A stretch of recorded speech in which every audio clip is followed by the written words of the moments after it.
Welcome to Shadowscast, Episode 7. Still Volume 1. I can't believe it's all been in the same year, but yes, Episode 7. And what do we have? Well, this will be a short one, I promise. The last one went over 30 minutes, and that's just far too much of me and my crap. So this one has a segment on Leviathans. Let's call it a bit of an actual play.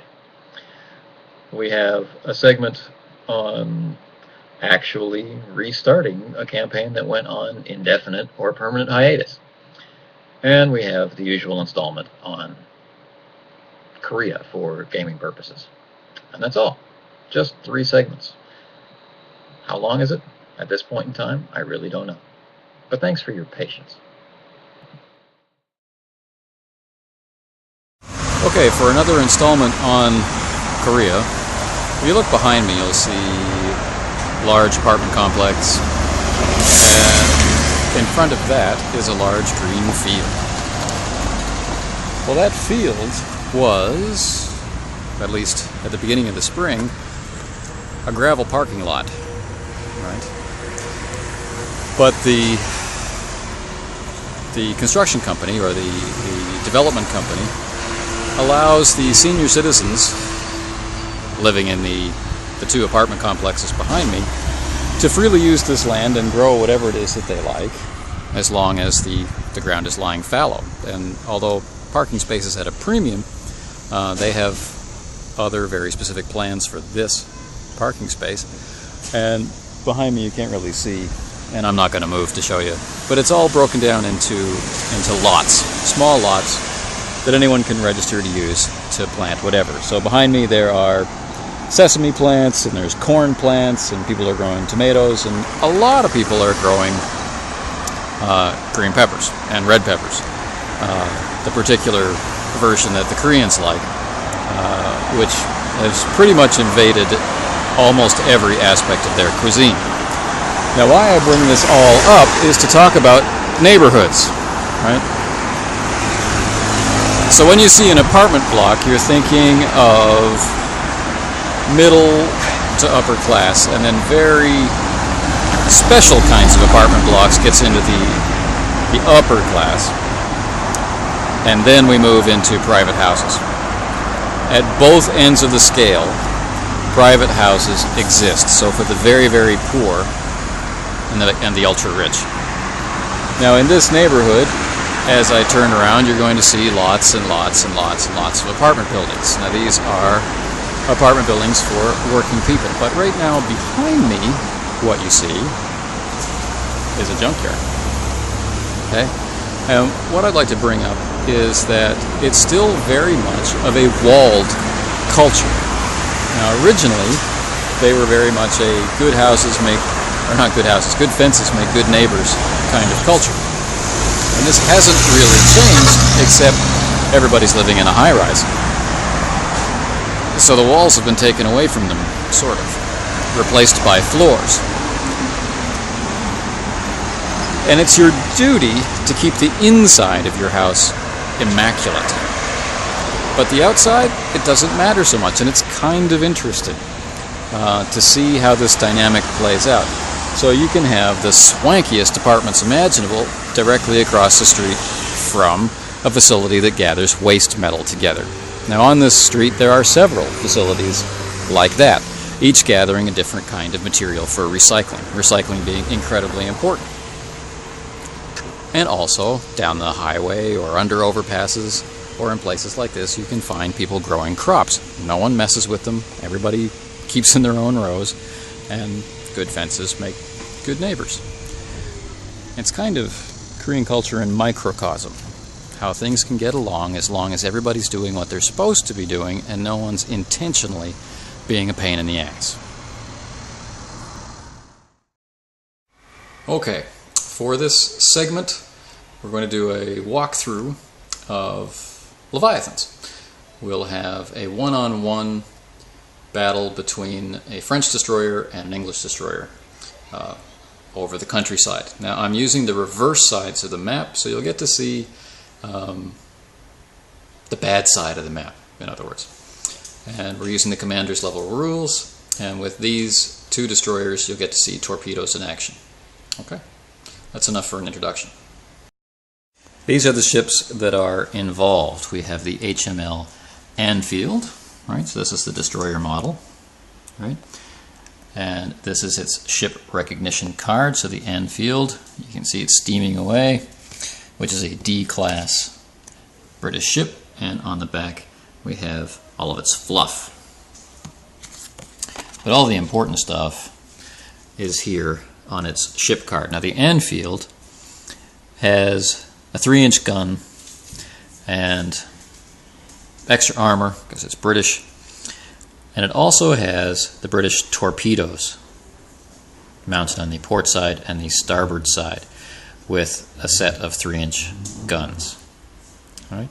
Its rear is protected also by a 3-inch gun. Okay. Its opponent for this match is La Gloire. That's very difficult to say, or at least it is for me. Right? It's just the French Grenouille-class destroyer, armed also with torpedoes, but not as heavily armed with cannon. So, what is interesting is that it is armed, or not, it's equipped with steering gear, which makes its already impressive movement more easy to handle in turns. So that will be something that's interesting to see. More mobile, ostensibly more heavily armed. Okay? So more mobile versus heavier armor and armament. How will this play out? So here is the center seam. You see that it makes the hex just a little bit wider, but on my map at least, except places like that, everything lines up. So it doesn't impact gameplay except aesthetically. Now you may have heard reports that some maps have hexes that are misaligned, and based on reports on the forum, that seems to have validity to it, but contact Catalyst and get your stuff replaced, and they are picking a new printer, so this problem should disappear in the future with the next print run of the set. That's enough faux advertising for now. So, I've decided to place the British here, and we circle around to the other side of the board. The French have been placed here. Okay. A lot of terrain, seemingly, for them to traverse between each other. Okay, first round of movement is complete. The French have used all of their movement points, whereas the British have not. Perhaps both sides are thinking about how to line up their initial torpedo rounds. In the background, we have the battle board, where we see that the British significantly lost initiative 8-17, but nobody has lost movement points yet. In round 2, the French lose 13-3 for initiative, and movement resolves like this. What will happen next? Turn 3 sees the French losing initiative again, 10-17, and also sees the first launching of torpedoes. Now, torpedoes happen before movement, so you'll notice that the ships are still in the same place, and essentially we put a torpedo launch icon, right, in the hex from which they're launched, and you can choose a target hex out to 18 hexes distant, anywhere in the firing arc based on its location. Now this is a port-mounted weapon, and we're firing the starboard-mounted weapon here, so anywhere out in its firing arc they can be located. So we'll see that the French are launching what I've designated as torpedo number 1, and its target. If we were playing under fog of war rules, we'd be using just the undesignated torpedo target launcher. And the English are firing here. Now what this essentially means is now movement is going to occur, and the first ship to cross the line that this torpedo is taking will be attacked by the torpedo. All right, so in the case of the French, they know that a torpedo has been launched. They're able to take countermeasures. Can they move so as to not cross this line? And Leviathans comes with a very handy piece of string to measure out that line, but we can just eyeball it for right now. So, the French ship has to enter 1 hex before turning, so we can escape. 1, 2, and we could maybe close on the British, possibly to get in behind them or to do whatever else. If we go any farther, right, this would be as far as we could go. If we were to enter this hex, then we're attacked by the torpedo. So that's as far as I'm going to go. 1, 2, then 3, 4, 5. Now if I go here, I've crossed the line of the torpedo. I get hit. Right? 4. Right? And there we shall stop. The British, on the other hand, have a different situation. They also, this is the HML Anfield, they also have to enter 1 hex before turn. So there it is, 1. Okay. Boom.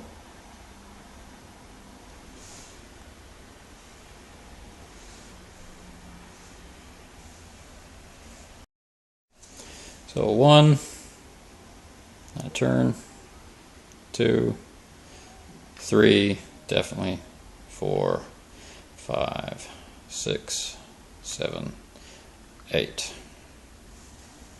Closing for the kill. Now, how to resolve a torpedo attack. Okay, to resolve a torpedo attack, we need to determine where it's going to hit. So in the case of the Anfield, that's the bow. The slot numbers in the bow don't go higher than 11, but there's an armor slot there, which means that the numbers are increased by 1. So if we can beat a 12, we can effectively damage anything there, depending on what we roll on the slot die, 1 through 6.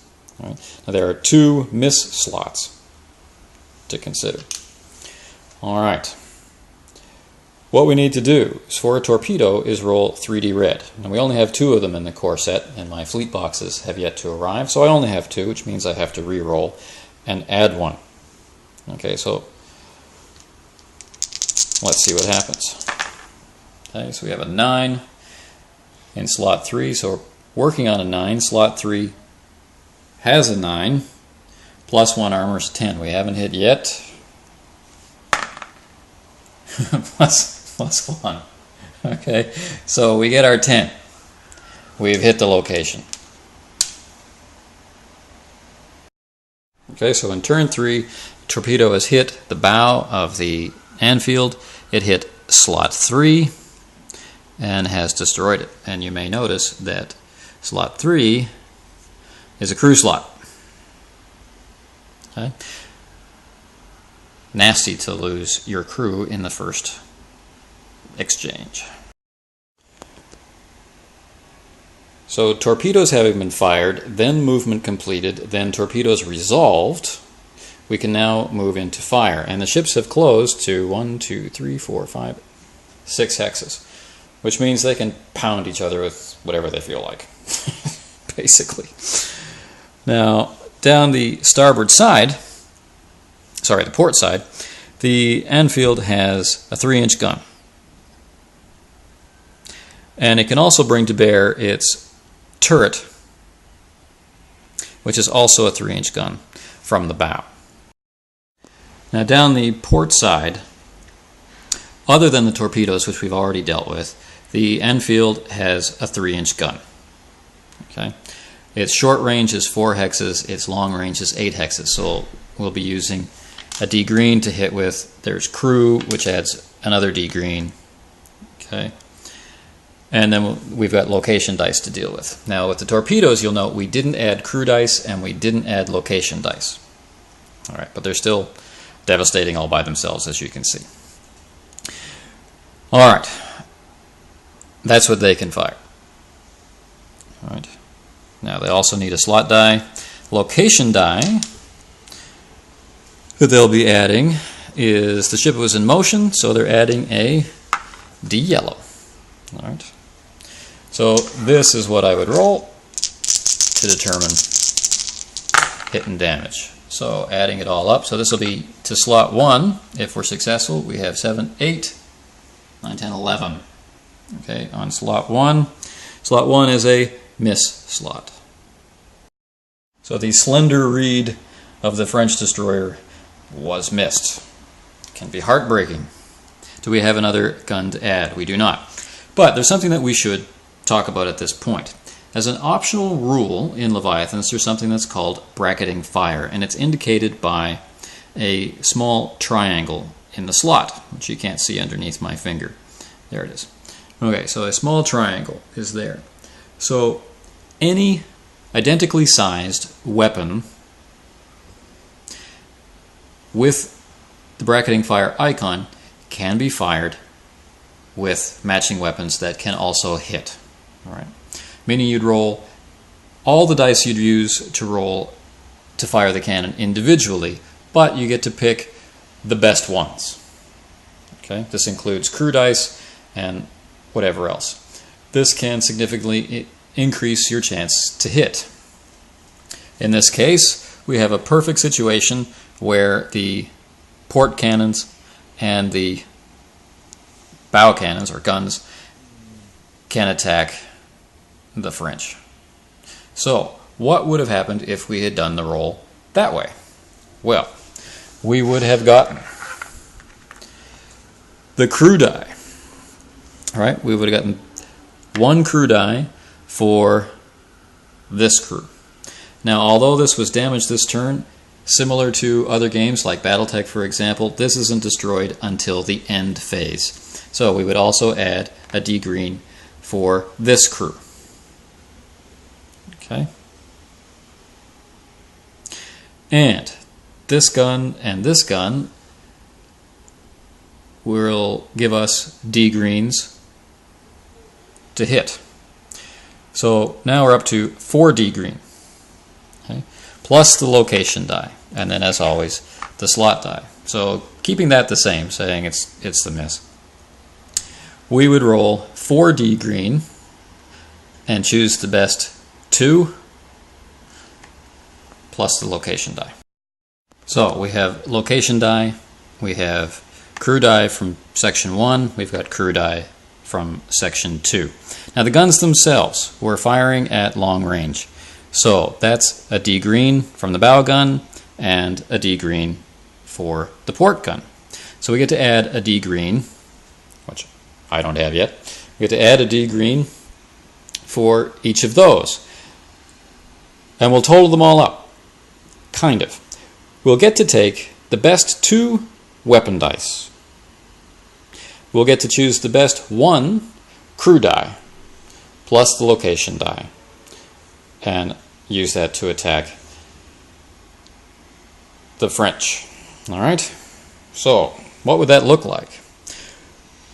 These represent the crew dice. Okay. So 4 is the best, so we're working on a 4. Then the 2 from the guns, and I get to keep both of them.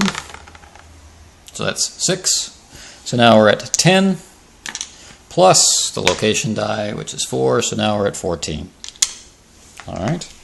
So we've total of 14 against 1 target. Now the French have their chance to fire back. Now, unlike the British, there's nothing down the port and starboard sides except for armor and that sort of thing. The only weapon system they have on the sides are torpedoes, but they've got a turret-mounted pair of 75mm guns, right? Similar range as what the British are using, 4, 8. So they're also in long range. Okay? These are also bracket fire. They can fire together, and that's exactly what we'll do, just to see if it makes it any better. So we start with 1 crew die for this location, and we get 2 more D greens. Okay? So just to make it very simple, I'll be rolling the gun dice, the weapon dice, first. Okay? The location, because they moved, we're firing into the bow, is D blue. All right. And our slot die. All right, so after I roll these, I'll be able to keep these and this. This will be telling me where I hit. And then I'm going to add 1 more die, the crew die. Okay. All right, so the location will be slot 2, which is, excitingly for me, the front gun. And I got only a 6, which is not promising. Plus a 5 for, let's do our math now, 11. And then re-rolling the crew die, getting a 3, so a 14. Okay. So the breach number on the gun is a 10. Plus armor makes it 11. We get a 14, which is another successful round of attacking for the French, all in the same turn. Okay, in our scenario, the British fired each gun at will, meaning I rolled for each gun to see if I hit or not. Now, they were capable of doing bracket fire, but opted not to. All right, and the result was that we got a miss slot on the French, which means they missed. The French, on the other hand, fired back with bracketing fire. And another advantage of bracket fire, other than a higher chance of destroying a slot, is simply that they ignore miss slots. It's treated as a reroll. All right. So if they had rolled and not taken out the turret, if they had instead rolled a 1 or a 6 on the slot die, getting miss locations, they would have re-rolled, okay, until they hit something real. That is something to think about. So, the damage locations get circled. They're still useful this turn. This turn is now over, and so these circles get slashed off, meaning those slots are destroyed and can no longer be used. Their effect is gone, meaning we can no longer add crew dice to rolls, and meaning this forward-facing gun is gone. In games there are repair rules. We'll get to that another day. Leviathans, quite simply, is a hell of a lot of fun to play. Even at its basic levels, it offers a lot of opportunity for steamy destruction. But now with the core set and the commander's level rules, a lot of tactical room has been opened up with the inclusion of torpedoes and the kind of meat that lets you build a decent campaign. The beta campaign point rules are up now, along with clouds,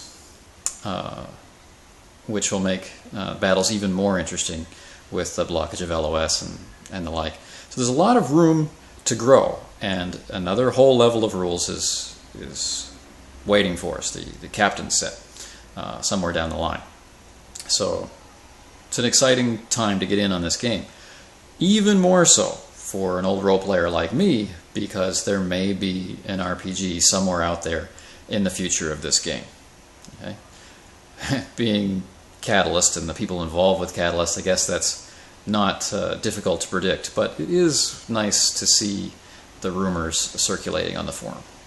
Anyway, for this segment of Shadowscast, this has been another look at playing Leviathans.